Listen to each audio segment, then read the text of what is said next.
We have with us Dr. Meghna Pasi. She's a nutrition consultant with Arogya World. Thank you so much, Dr. Pasi, for joining us today. The first thing which I would like to ask you here is, we've been celebrating World Breastfeeding Week, and we've just concluded that, but it's not really about celebrating just a week. Actually, we should be talking about this every day. In fact, celebrating this every day and normalizing the conversation. What are your thoughts on that?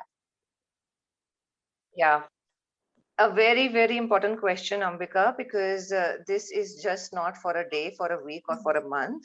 Lactation is a period which is more important than pregnancy, I feel. Because for pregnancy, it's just the 9 months, but lactation goes on for 2 years, and it should.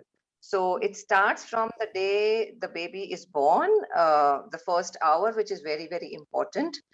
Exclusive breastfeeding for the first 6 months, extremely important. And then complementary feeding starts after the child is 6 months of age. But you still have to continue with breastfeeding till the child is around 2 years of age and even further. This is what the WHO and the UNICEF recommends. So yes, a very, very important period, both for the mother as well as for the child.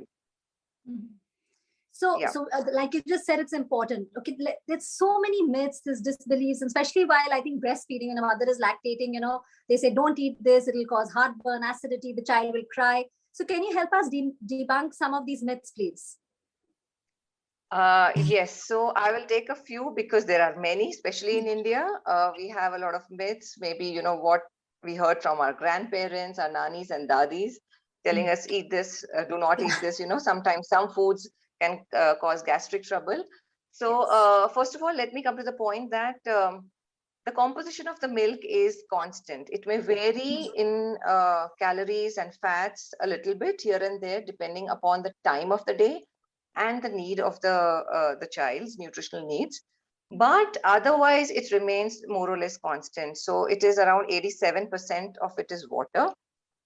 There's around 1% of proteins and around 7% of carbs, and the rest is fats. So there would be a slight variation in the fat content, but most of the times, be it any mother or the child, the nutritional content remains the same. It's because it depends on the child's needs. So first of all, when you say that, you need to eat more so that you can produce more milk. No, that's again a myth. Yes, the nutritional needs of the mother are higher than even during pregnancy, because she has lost a lot during labor, right? And now that she's feeding, so the caloric needs are higher, but that doesn't mean that you increase the content of the food by increasing sugar and fats. Increasing calories means increasing nutritionally dense foods. But yes, she needs to eat more, but that doesn't mean she needs to eat double. And now coming to what to eat and what not to eat. So people say that, you have to drink more milk so that you can produce more milk. No, it's about, feeding your child, the frequency of and the number of feeds. How many times do you take your child, right? That's the time when your the quantity of milk increases. It's not about you drinking more of milk. It's not about you drinking more water, right? So this is one myth. Second is eating gassy foods. You feel gastric and you feel that, that would lead to gastric trouble in my child as well. But check it out. If you feel having cabbage or cauliflower or some spicy foods that are causing trouble to your child, you can check that, because it's very, very individual. Yeah. Something that doesn't cause a heartburn or a gastric or a colic to my child may not be the same with the other, right? So it's very individual, right? So there are no such foods that you need to avoid. But yes, you have to keep a track of the caffeine. So number of cups of teas and coffees, and even I would say alcohol, something that if possible avoid. But then again, it's very individual. If at all, you're planning for a party or you plan to have a couple of drinks, you should first feed your child and then go for a drink. So that because it takes a couple of hours for the alcohol to pass into the milk, which can cause a little disorientation. It can harm your child, right? So smoking is again a no, right? Processed foods is a no.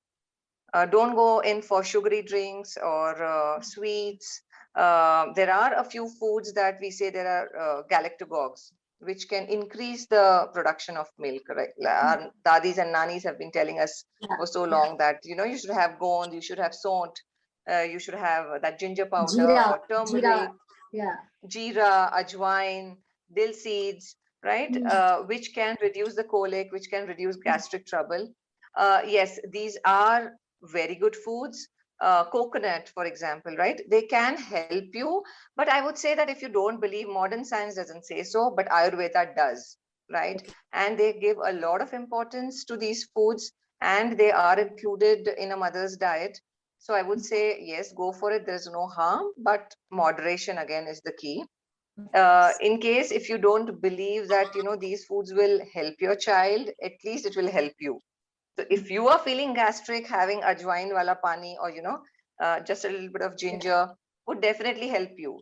So some foods will soothe you, will keep you calm. For example, turmeric. There are a few foods that are happy foods, like a banana or turmeric, any fruits that you can take, even nuts, flax seeds. So many seeds and nuts that you can include in your diet, which can keep you calm and composed, and which is very, very important for a mother during feeding.